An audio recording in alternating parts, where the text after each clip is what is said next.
आनंद धाम की ओर धर्म प्रसंग में महापुरुष स्वामी शिवानंद जी महाराज।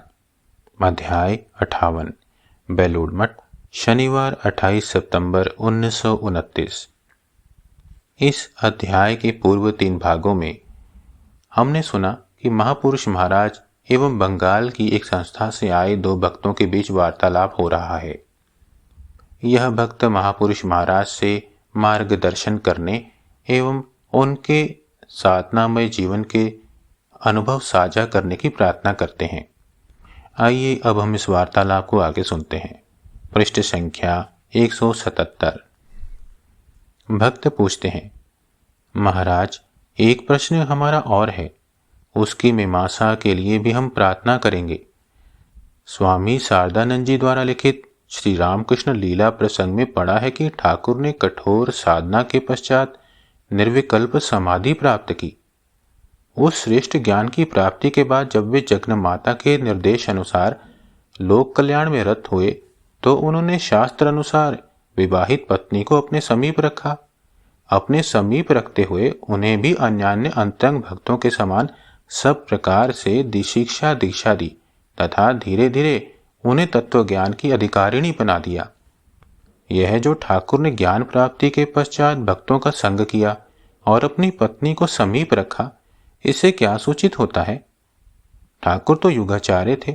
वे युग धर्म संस्थापन के लिए इस जगत में आए थे। अपने जीवनादर्श के द्वारा वे युग धर्म का निर्देश कर गए। अपने जीवन द्वारा क्या उन्होंने फ्यूचर जनरेशन यानी भावी पीढ़ी की जीवन धारा की ओर संकेत नहीं किया?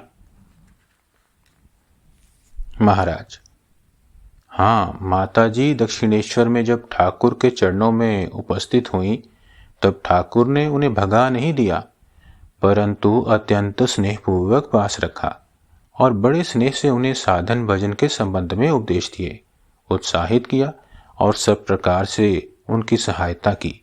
किंतु ठाकुर ने यह सब निर्विकल्प समाधि लाभ के उपरांत किया था। इस विषय में ठाकुर ने जो हमसे कहा था वह सुनकर तुम लोग समझ जाओगे। ठाकुर कहते थे, काली मंदिर में जो माँ है, इसके भीतर यानी अपना शरीर दिखाकर वे ही माँ विराजमान है और वे ही माँ माता जी के रूप में यानी श्री माँ के रूप में मेरे पास रहती हैं। ठाकुर ने ऐसा क्यों किया, यह तो बच्चा हमने कभी समझना नहीं चाहा, समझने की चेष्टा भी नहीं की। वह तुम लोग समझ सको तो समझो। ठाकुर ने ऐसा किया था, केवल इतना ही हम लोग जानते हैं। भगवान स्वयं नरदेह धारण कर श्री रामकृष्ण रूप में आए थे। उनके कार्य का उद्देश्य समझना हम जैसे शूद्र बुद्धि मानवों द्वारा असाध्य है। फिर उसे समझने की प्रवृत्ति भी कभी नहीं हुई। स्वामी जी जब विश्व विजयी होकर अमेरिका से स्वदेश लौट आए तब एक दिन गिरीश बाबू ने उनसे कहा, देखो नरेन, मेरे विशेष अनुरोध से तुम्हें काम करना पड़ेगा। गिरीश बाबू स्वामी जी से बहुत स्नेह करते थे, इसीलिए इस प्रकार कहा। स्वामी जी ने बड़ी तत्परता से कहा, आप इस प्रकार क्यों कहते हैं? क्या करना है बताइए ना। तब गिरीश बाबू ने कहा, तुम्हें ठाकुर की एक जीवनी लिखनी पड़ेगी। यह सुनते ही स्वामी जी एकदम 2 हाथ पीछे हट गए और गंभीर हो बोले, देखिए गिरीश बाबू, मुझसे इस बात का अनुरोध ना कीजिए। यह काम छोड़कर आप जो कहें मैं सानंद करूंगा। यदि दुनिया उलट पलट कर देने को कहें तो वह भी कर दूंगा, किंतु यह काम मुझसे नहीं होगा। वे इतने महान थे कि मैं उन्हें कुछ भी नहीं समझ पाया। उनके जीवन के एक कण को भी मैं ना जान सका। क्या आप मुझसे शिव बनाने जाकर अंत में बंदर बना डालने को कह रहे हैं? मैं ये नहीं कर सकूंगा। देखो, स्वामी जी के समान इतने बड़े आधार भी जब ठाकुर का कार्यकलाप कुछ नहीं समझ पाए, तब फिर हम भला किस खेत की मूली हैं? और फिर हम लोगों ने वह सब समझने की चेष्टा भी नहीं की। उनको जानना क्या मनुष्य के लिए संभव है? देखो, शायद तुम लोग कुछ समझ सको। प्रत्येक मनुष्य अपनी बुद्धि के अनुसार सब वस्तु जानने की चेष्टा करता है। हम लोग कहते हैं, ठाकुर, हम तुम्हें जानना नहीं चाहते, केवल इतना कर दो, जिससे तुम्हारे श्री चरणों में हमारी श्रद्धा भक्ति अटल और अचल बनी रहे। सो वे कृपा करके हमारी प्रार्थना सुनते हैं।